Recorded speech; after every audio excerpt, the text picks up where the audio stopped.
Muito bem, pessoal, sejam bem-vindos ao estudo do Código de Organização Judiciária aqui do Estado do Rio Grande do Sul e da Consolidação Normativa Judicial.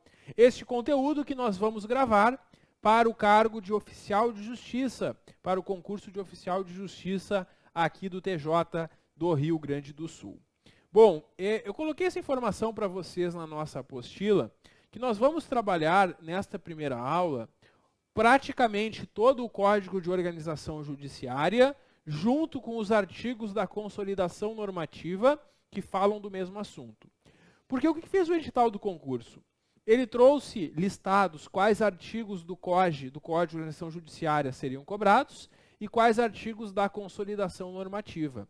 Quando eu preparei o conteúdo, eu percebi que muitos artigos da Consolidação falam sobre os mesmos assuntos que estão no COG.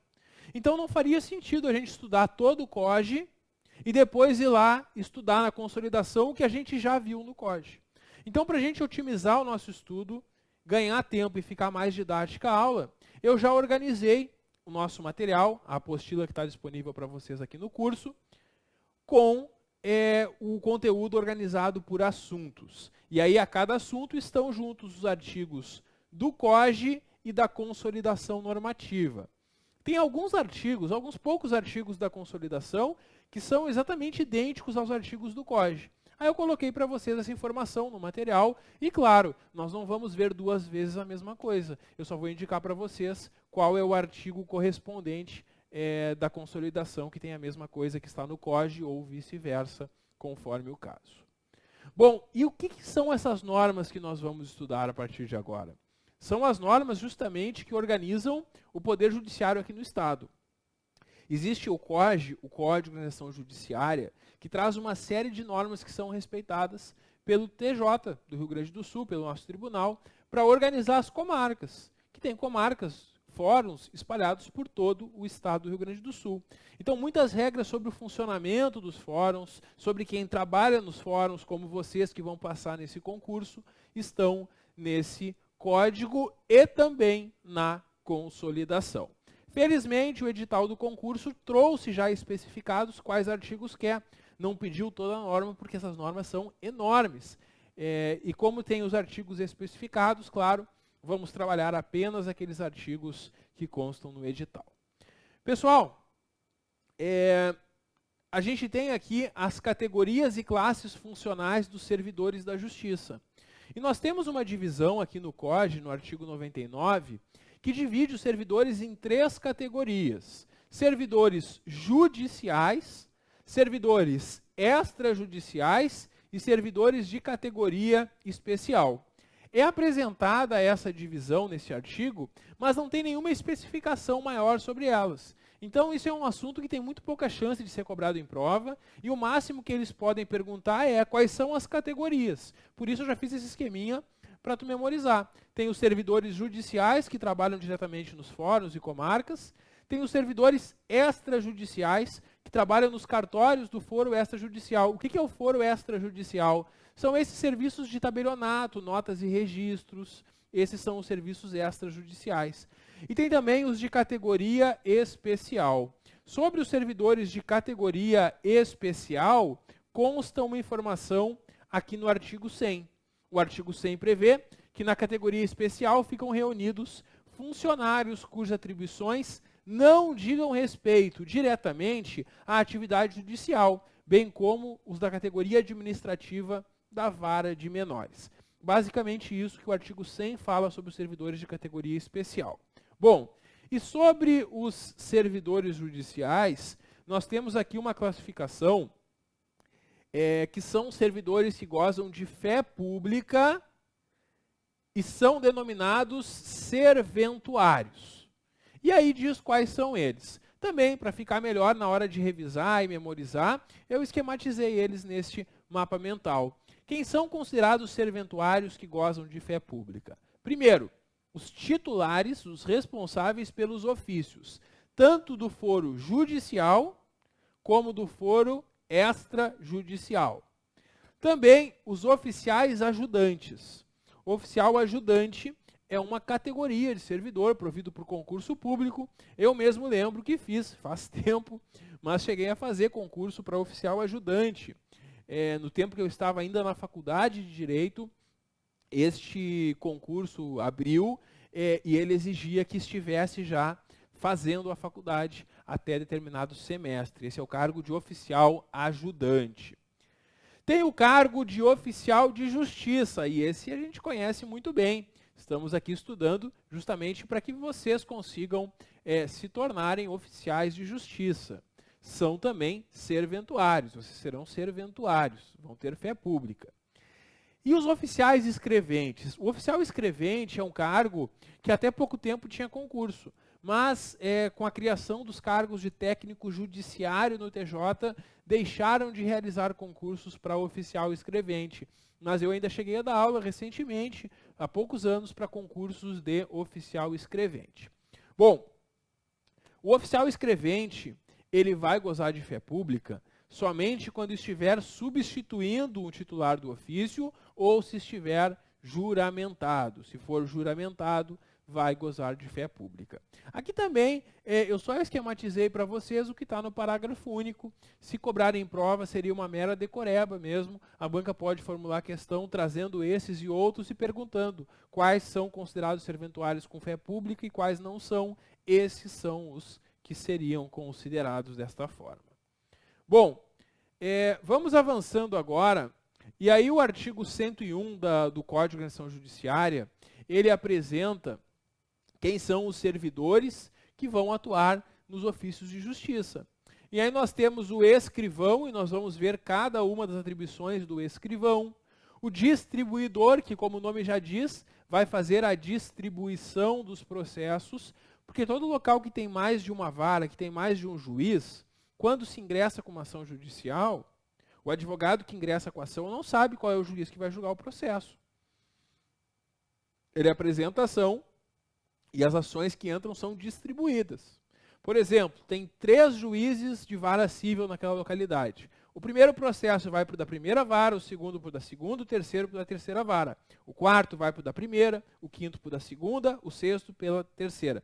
A gente não sabe quem é o juiz que vai julgar cada processo. O advogado ingressa com a ação e o processo pode cair em qualquer um dos juízes. Claro, isso nas localidades onde há mais de um juiz. Porque nas localidades que tem somente um juiz, naturalmente que é ele que vai julgar todos os processos. Então é isso que faz o distribuidor, como o nome já diz, ele vai distribuir. Contador judiciário, o nome já diz, contador, atividade de contabilidade, cálculos necessários também vão ser realizados. Nós vamos ver, inclusive, especificamente as atribuições do contador judicial. Existe também o distribuidor contador, também vamos falar sobre ele mais adiante. O oficial ajudante, que eu comentei com vocês, que é um concurso público que exigia que já se estivesse em determinado semestre da faculdade de Direito. O oficial escrevente, que falei para vocês que já não fazem mais concursos, mas até pouco tempo ainda existiam os concursos para oficial escrevente. Atendente judiciário, oficial de justiça, comissário de menores, comissário de vigilância e o assistente social judiciário.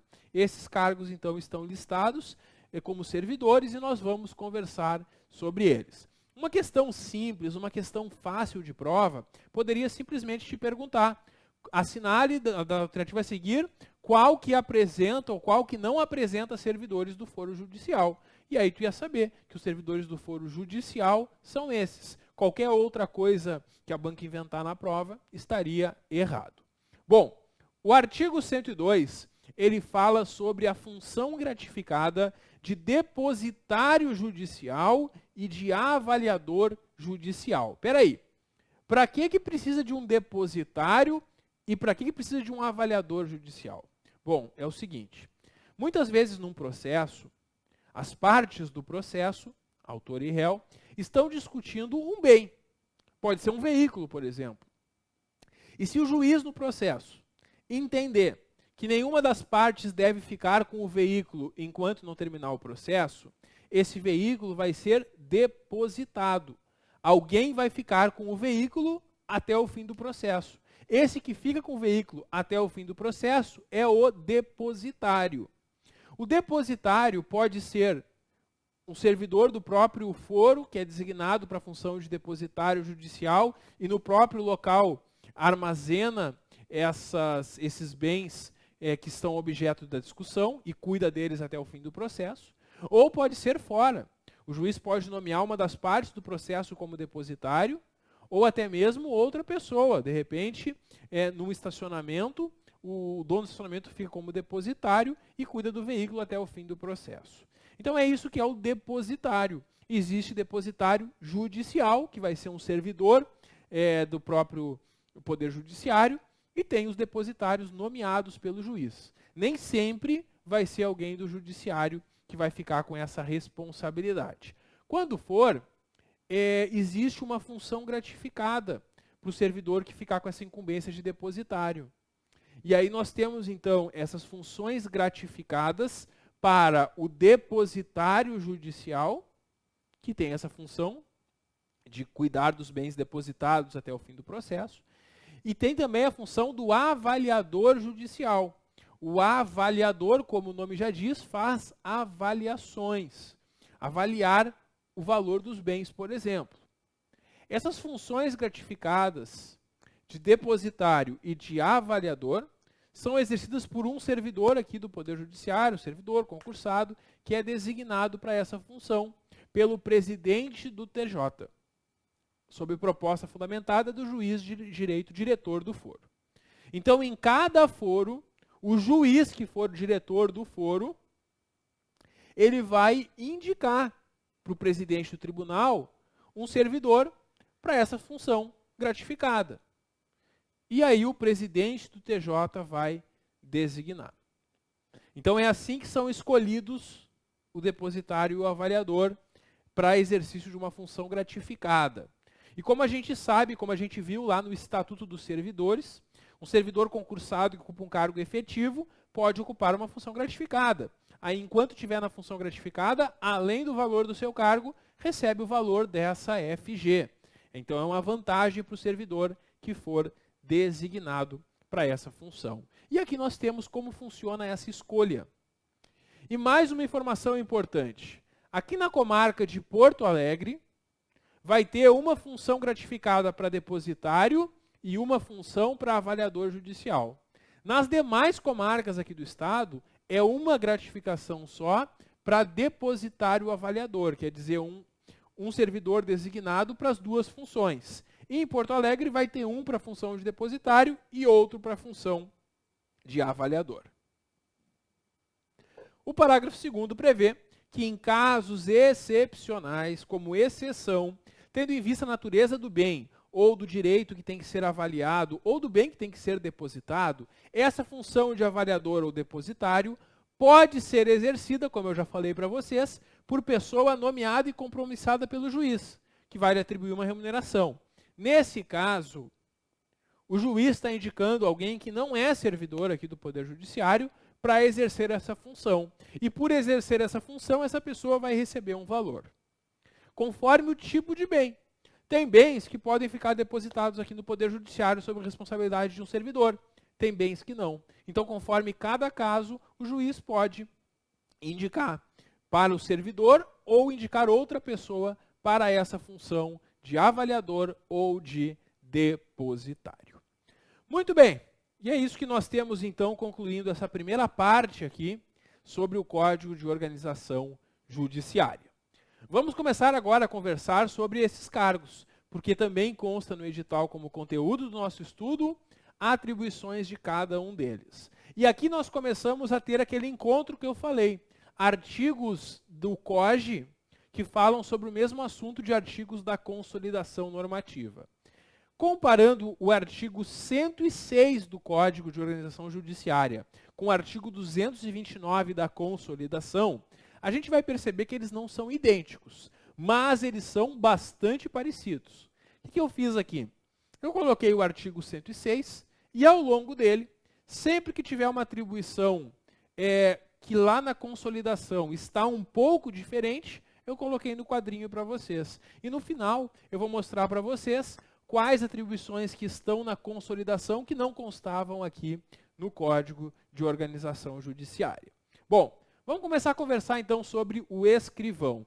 O que faz o escrivão? Um escrivão vai ter um escrivão em cada cartório, vai chefiar, sob a supervisão e direção do juiz, o cartório que estiver lotado. Perfeito, é o chefe do cartório.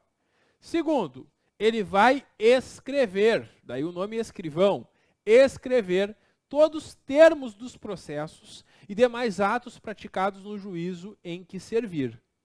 O artigo 229 da Consolidação Normativa, com uma redação um pouco mais moderna, fala que cabe ao escrivão redigir ofícios, mandados, cartas precatórias e demais atos que pertençam ao seu ofício. Também cabe ao escrivão atender audiências marcadas pelo juiz e acompanhar o juiz em diligências. Elaborar todo dia, diariamente, na comarca da capital e naquelas em que houver órgão de publicação dos atos oficiais, a nota de expediente, que deve ser publicada, fixando também uma cópia em local público.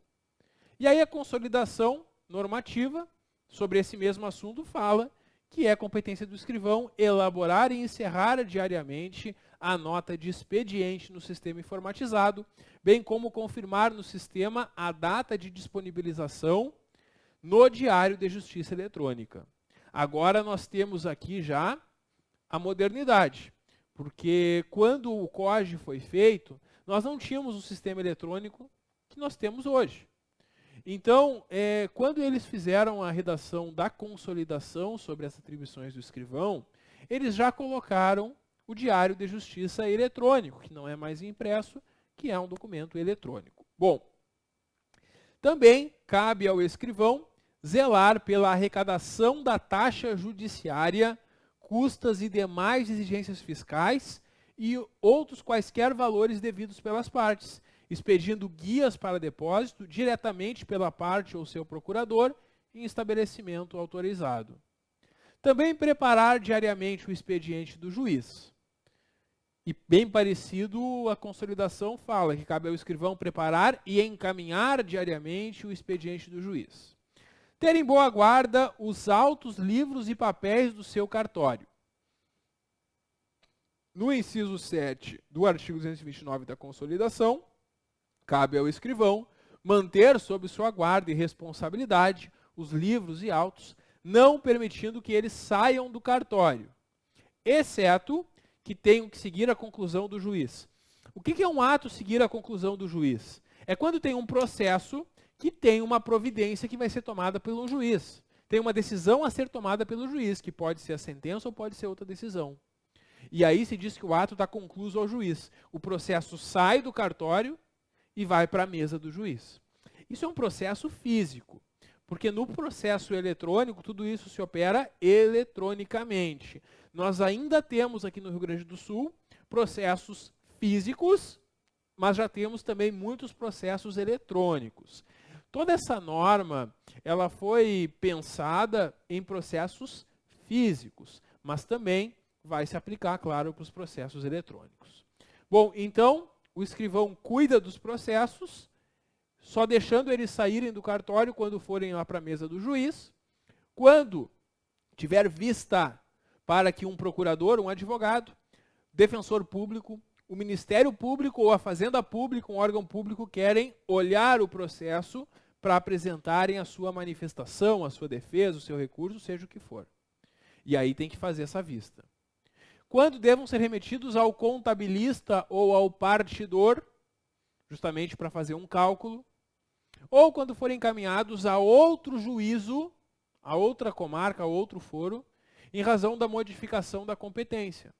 O processo foi iniciado, por exemplo, em Novo Hamburgo, mas, analisando o processo, se percebeu que a competência para o processo é da comarca de Lajeado. O processo sai do cartório de Novo Hamburgo e vai lá para a comarca de Lajeado, por exemplo. Então, nesses casos que o processo vai sair. Fora esses casos, claro, cabe ao escrivão conservar, guardar, se responsabilizar pelos processos do seu cartório. Que mais? Cabe ao escrivão recolher ao arquivo público, depois de vistos em correição, autos, livros e papéis findos. E aí a consolidação fala em recolher ao arquivo judicial os autos findos. Mesma coisa, quer dizer, o processo está finalizado, não vai ficar com ele parado ocupando espaço no cartório. Encaminha para o arquivo. Que mais? Cabe ao escrivão manter classificados em ordem cronológica todos os processos, livros e papéis a seu cargo, organizando e conservando atualizados índices e fichários, o que na consolidação consta como manter organizados todos os autos, livros e papéis a seu cargo. Entregar, mediante carga a juiz, promotor ou advogado, autos conclusos ou com vista. Encaminhar, remeter para a Corregedoria Geral da Justiça, que é um órgão do próprio Tribunal de Justiça, ao fim de cada bimestre demonstrativo do movimento forense em seu cartório. A Corregedoria Geral é um órgão que se situa na sede do Tribunal de Justiça, aqui em Porto Alegre, e a Corregedoria tem como função fazer inspeção e correição em todas as comarcas. Ela fiscaliza tudo que está sendo feito por todas as comarcas aqui do estado do Rio Grande do Sul. E dentro dessa fiscalização, o escrivão de cada cartório do estado vai encaminhar para a Corregedoria a cada bimestre, a cada 2 meses, um demonstrativo do movimento forense. O que é movimento forense? Um movimento de processos no foro. Bom, é importante para a prova memorizar a periodicidade, que é bimestral. A banca pode trocar por trimestre para tentar te enganar. E nós temos como atribuição do escrivão o fornecimento de certidões. A certidão, o que é uma certidão? Numa certidão, o escrivão vai certificar que algo consta em um processo, por exemplo. E é muito comum que a gente precise de certidões sobre o que consta em um processo. A gente vai lá no cartório e solicita essa certidão. Muito bem. O escrivão vai fornecer certidões. O COG e a consolidação, eles estabelecem que, em regra, o escrivão vai dar as certidões independentemente de despacho do juiz. Então, eu fui lá no cartório, pedi uma certidão, o escrivão vai me dar a certidão. O escrivão não vai pedir para o juiz para depois me dar a certidão. Em regra, ele já dá a certidão. Até porque o escrivão tem fé pública. No entanto, tem alguns casos que vai ser necessária a autorização do juiz. E aí eu vou ter que fazer um pedido e o juiz vai decidir se vai me dar ou não aquela certidão.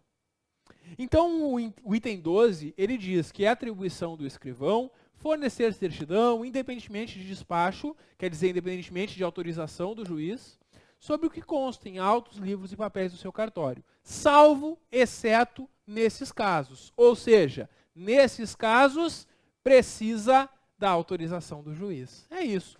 E aí, claro, isso cai muito em prova. Aliás, se me perguntar o que eu aposto para a próxima prova, aqui estaria a primeira questão do que a gente viu até agora, que eu apostaria que cai em prova, está aqui.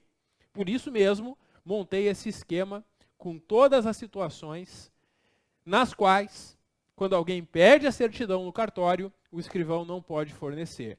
Precisa da concordância do deferimento do juiz o fornecimento dessas certidões. Quais são elas? Primeiro, se for um processo de interdição, antes de ser publicada a sentença, qualquer certidão antes de sair a sentença vai depender da autorização do juiz. Antes da sentença, depois não precisa.